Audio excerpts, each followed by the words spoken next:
Welcome to Simcha, a celebration of life. I'm your host, Eitan Berger.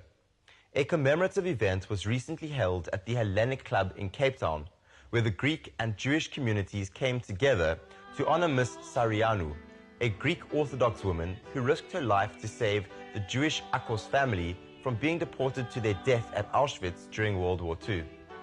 In the Shadow of the Acropolis, a film depicting this remarkable story was shown on the night.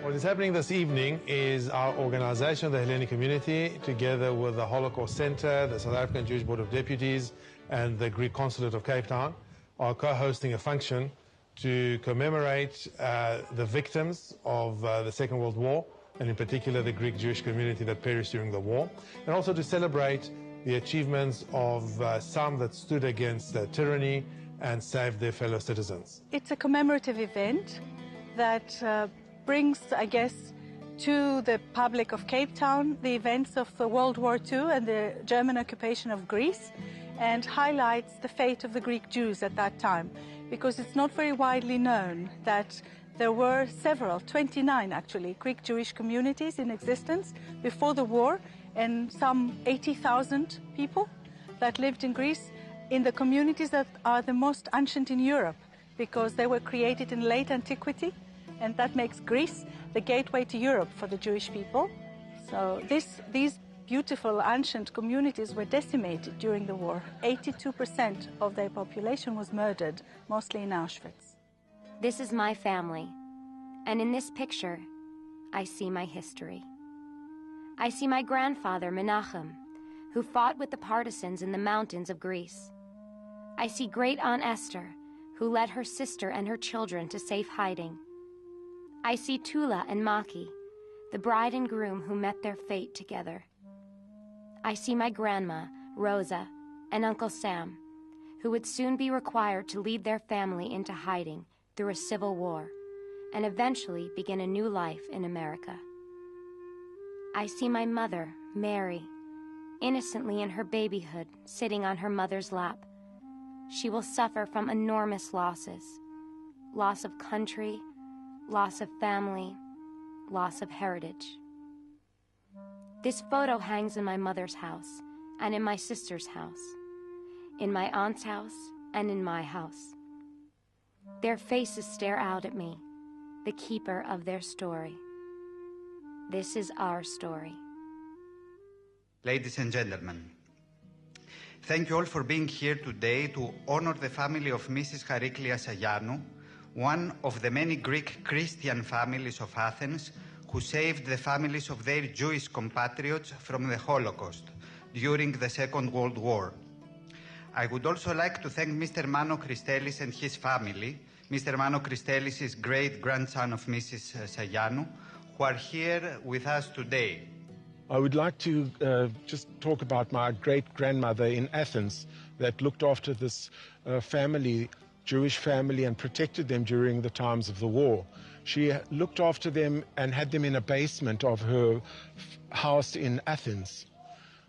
During the war, she managed to protect them under the disguise of them being of Greek heritage and a Greek family. So she would actually make the children go to Sunday school, and they weren't very happy about it, but it did save their lives.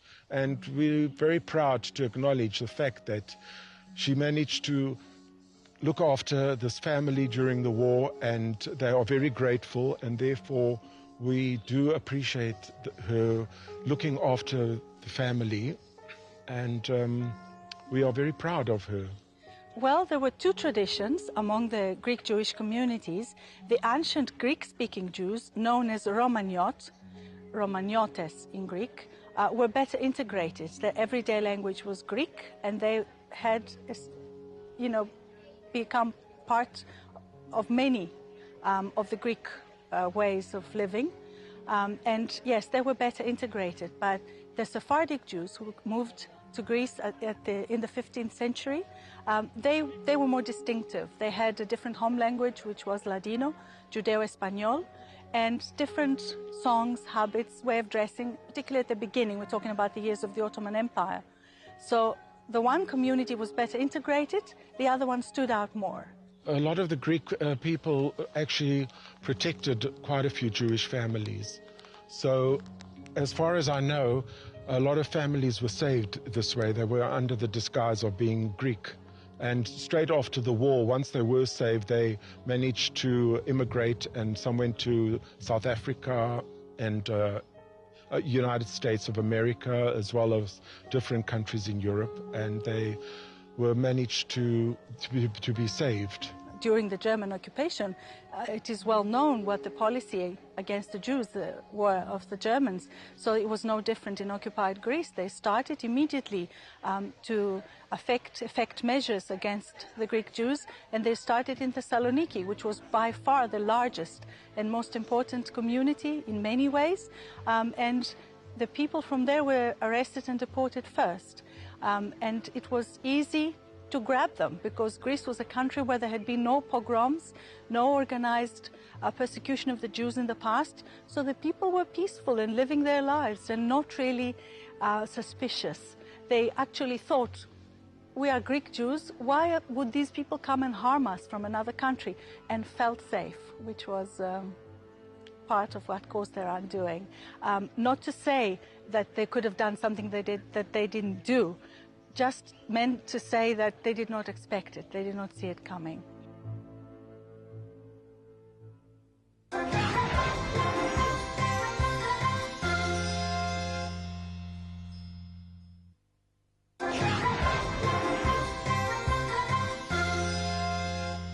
During World War II, some 60,000 to 70,000 Greek Jews, or at least 81% of the country's Jewish population, were murdered. Many of the remaining Jews survived as a result of the actions of the Greek Orthodox Church hierarchy. A proclamation made by Archbishop Damaskinos instructed the Church to issue false baptismal certificates to all Jews who requested them. Although the Germans deported a great number of Greek Jews, others were successfully hidden by their Greek neighbors. While families lived their daily lives in Athens, Germany was voting the Nazi Party into power. In 1924, the Nazi Party won 24 seats in the German government. In 1930, 107. In 1932, 230 seats. And in 1933, Hitler became the Chancellor of Germany, and the first concentration camp was built. Mrs. Sayano was recognized by Yad Vashem, and the families traveled from America to present to your family the award in Athens, to your aunt. And that is the certificate of honor that you see up on the wall there. That was presented by Yad Vashem, and there, holding the picture of Mrs. Sayano, is the grandson, the great-grandson of the woman that she saved and the family. So that is Eli there, holding the woman who actually ensured his existence. I would just like to represent my great-grandmother in Athens. As a child, I used to visit the house that she lived in, and actually that house was destroyed, and fortunately we all got an apartment in that on that property. That's how it works in Athens. But the memories and the honor that I share, and I'm very grateful that the two communities can combine, and I think that evil should be destroyed and we should support each other as human beings, and hopefully in the future mankind will live together in peace and we won't have such hatred amongst the different population groups. We are all human and we should look after each other, and that's why I'm very, very pleased to be part of this. And I thank my great-grandmother as well for her kindness and compassion towards us human beings. I think that what it illustrated the best of what history can do. Because if history remains in the books, if it remains on the page, if it remains as a subject for academia, it achieves nothing. And it's only when history comes into the community like this and where personal stories are told that you start to understand the impact that history can have. And when you have two communities which have shared histories coming together like this evening, this is extraordinary. And it's important, and it helps to build bridges, and it does all kinds of things which open one community or one individual up to the humanity in the other. And that's what we need to do more of, and that's what we can take from history. If history can do that, if the horror of history can do that, then we should all be studying history. We should make every single person understand that history is probably central to our process of improving the world in which we live, our understanding of history. I think it's wonderful having two small communities, the Jewish community and the Greek community of Cape Town, remembering together a shared history, a shared heritage, and understanding that we come together if we remember where we come from. And sometimes we think we're so different, but here I think we saw tonight that Greeks and Jews are ancient people, but we have a lot in common. I thought it was absolutely magnificent. It's not every day that you have two communities coming together with such warmth. It was truly inspiring, and everything seemed to flow one thing into another. It was almost like, as we say, Beshet, made from God. It was really incredible. Oh, I'm impressed because Jewish people and Greek people, they like history. And I was a witness of this historic event, the Holocaust. It's not so, but it's an event to remember, and of course to pray for all those souls passed away, the martyrs. There are martyrs to give us examples of struggles, to keep our rights, to be in this world equally, beyond nationalities, beyond religion, beyond all the other differences separate us. Thank you. So I'm very glad to be tonight with the Jewish and the Greek community. I think the lessons from today go beyond being Greek or being Jewish. I think there is oppression, and there are genocides that have been happening from before the Holocaust to after the Holocaust. And I think it is our duty as community leaders, irrespective of whether we are Greek, whether we're Jewish, to be able to educate, to continue to give the message that even one person can make a change. And that is how we see our role. So our role goes beyond being Greek or being Jewish. It's really being human, and what highlighting humanity's inhumanity, man's inhumanity to man, as well as man's triumph against oppression. I think it's very important that these events come out and are told, even these days, 70 years after the war was over, because let's face it, racism and anti-Semitism and marginalization and social injustice still exist. So it's very important for all of us, and particularly the younger generations, to know how far these can go, how far they can veer off the road of democracy and decency and human values. It's very important. These are the lessons that are taught by the Holocaust, and our society today, unfortunately, needs them as much as ever.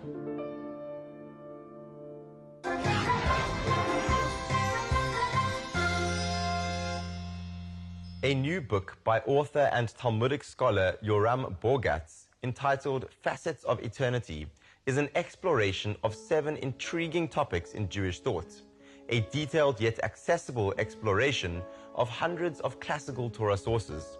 Today, we touch on some of these questions from the book with the author.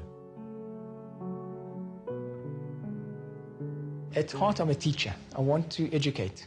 I want to provide beautiful insights into these really intriguing and remarkable topics to a wide readership. People who are looking for depth, people who perhaps have not heard of these questions at all.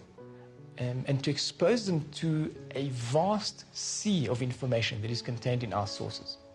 I want them to understand that our sources contain a gigantic, gargantuan amount of knowledge.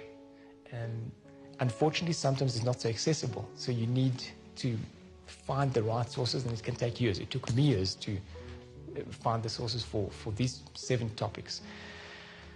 I want to present this information in an accessible way to a wide readership.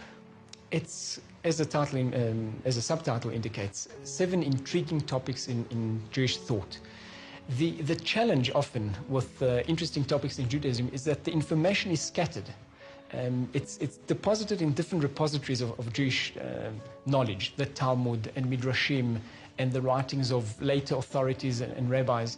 So you get fragments. You see an answer over here or a perspective over there.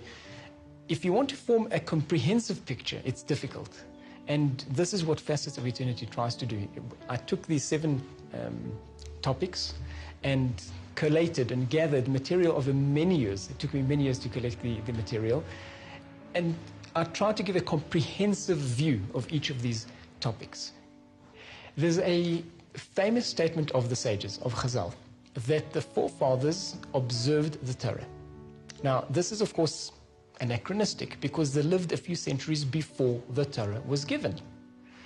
So immediately we have to ask, what did the sages mean when they made the statement that the forefathers, or at least Abraham, observed the Torah?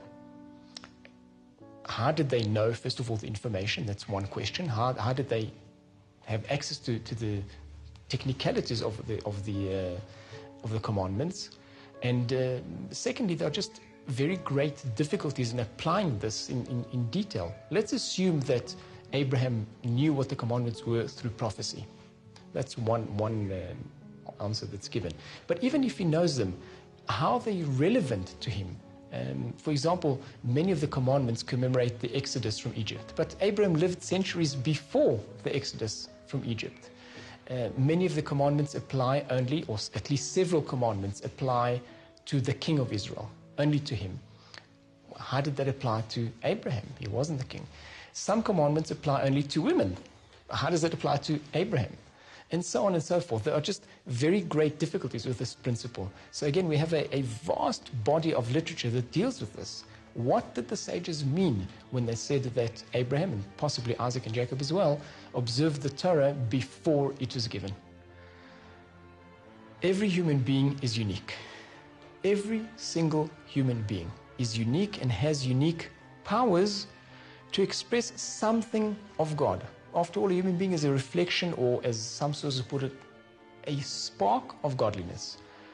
Every human being has certain gifts that allow others to see God through that person, whether it's through that person's kindness or through that person's generosity, through that person's sense of humor. So we're given that potential. Our definition of a wicked person is a person who's taken that potential and squandered it. Because now through this person we see not godliness, but the opposite.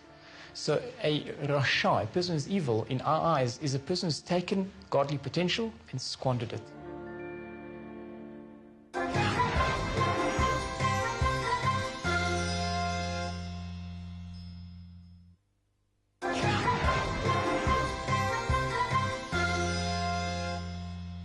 The book Facets of Eternity by Yorum Bogacz guides the reader through the vast repositories of Torah knowledge, such as Talmud, Midrashim, and the writings of rabbinic authorities throughout the ages, in order to discover the answers to fascinating but seldom explored topics in Jewish thought.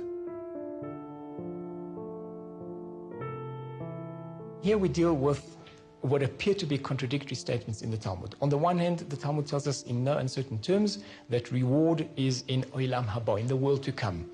This world is a world of accomplishment. This is what we do, this is where we struggle, we are faced with challenges, but the reward for our actions comes in the world to come. Other statements, however, of Chazal, of the sages, indicate that at least for certain achievements, there's reward in this world.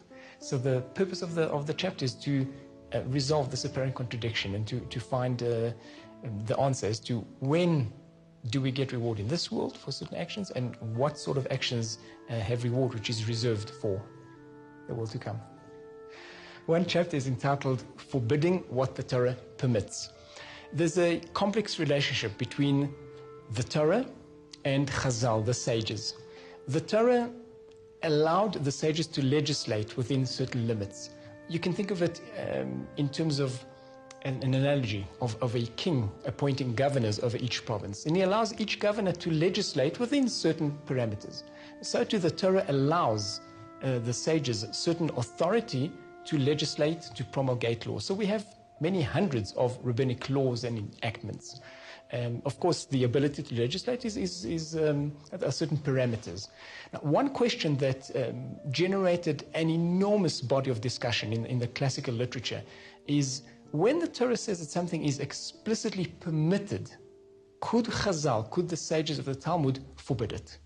Okay, so throughout history, Jews have been very reluctant to take oaths.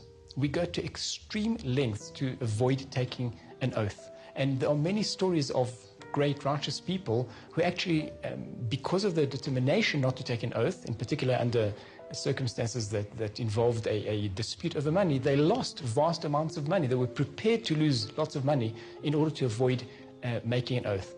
And some commentators ask, well, why didn't the sages forbid this outright? If it's such a serious issue to invoke God's name in taking an oath, why didn't the sages forbid it? And one answer that's given is precisely our principle. Since the Torah states explicitly that one may take an oath, the sages were reluctant or did not have the authority to actually forbid it. The book operates on two levels. I didn't want to end up with a thick tome that would be impenetrable to the general reader. Often, unfortunately, Talmudic scholars produce works that are just impenetrable. They are full of Talmudic jargon and citations and quotations, and it makes it impossible for the general reader to benefit from this knowledge. So the book is written on two levels. The text itself is plain English, and it's accessible to anyone even with a modicum of knowledge about Judaism. One really does not need to be very well informed, I think, to benefit and to enjoy from the book. And at the end of each chapter, I present all the original sources in Hebrew and Aramaic. So a scholar who's interested in any one of the topics can go to the sources and learn them and elaborate and go deeper if he so wishes. But the book itself, the text, is accessible to just about anyone.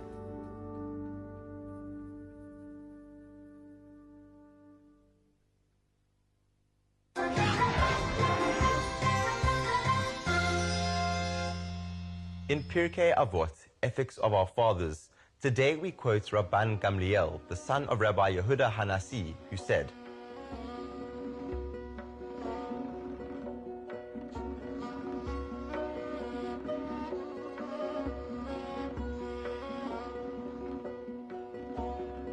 "Beautiful is the study of Torah with the way of the world. For the toil of them both causes sin to be forgotten. Ultimately, all Torah study that is not accompanied with work is destined to cease and cause sin." Sadly, that's all we have time for this week's episode of Simcha. As always, it's been a pleasure to have you join us. If you'd like to be in touch with us, please find us on Facebook at Spirit Sister Productions and drop us a line. From myself, Eitan Berger, and the whole team here at Simcha, have a great week and goodbye.